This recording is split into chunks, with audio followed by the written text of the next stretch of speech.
Chapter 14. At that time Herod the tetrarch heard about the fame of Jesus, and he said to his servants, "This is John the Baptist. He has been raised from the dead.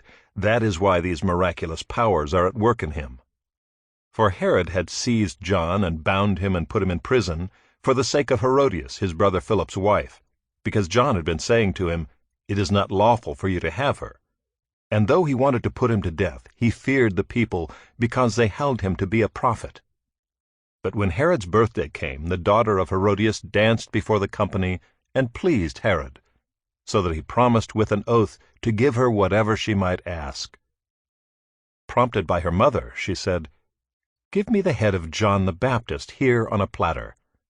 And the king was sorry, but because of his oaths and his guests, he commanded it to be given.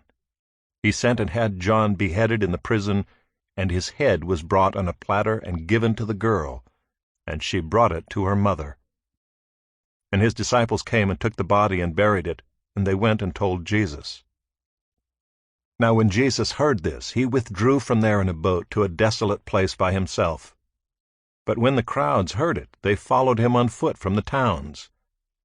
When he went ashore, he saw a great crowd, and he had compassion on them and healed their sick. Now when it was evening, the disciples came to him and said, "This is a desolate place, and the day is now over.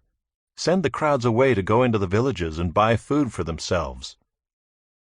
But Jesus said, "They need not go away. You give them something to eat." They said to him, "We have only 5 loaves here and 2 fish." And he said, "Bring them here to me." Then he ordered the crowds to sit down on the grass, and taking the 5 loaves and the 2 fish, he looked up to heaven and said a blessing. Then he broke the loaves and gave them to the disciples, and the disciples gave them to the crowds, and they all ate and were satisfied. And they took up 12 baskets full of the broken pieces left over. And those who ate were about 5,000 men, besides women and children. Immediately he made the disciples get into the boat and go before him to the other side, while he dismissed the crowds. And after he had dismissed the crowds, he went up on the mountain by himself to pray. When evening came, he was there alone, but the boat by this time was a long way from the land, beaten by the waves, for the wind was against them. And in the 4th watch of the night he came to them, walking on the sea. But when the disciples saw him walking on the sea, they were terrified and said, "It is a ghost!" And they cried out in fear. But immediately Jesus spoke to them, saying, "Take heart, it is I. Do not be afraid." And Peter answered him, "Lord, if it is you, command me to come to you on the water."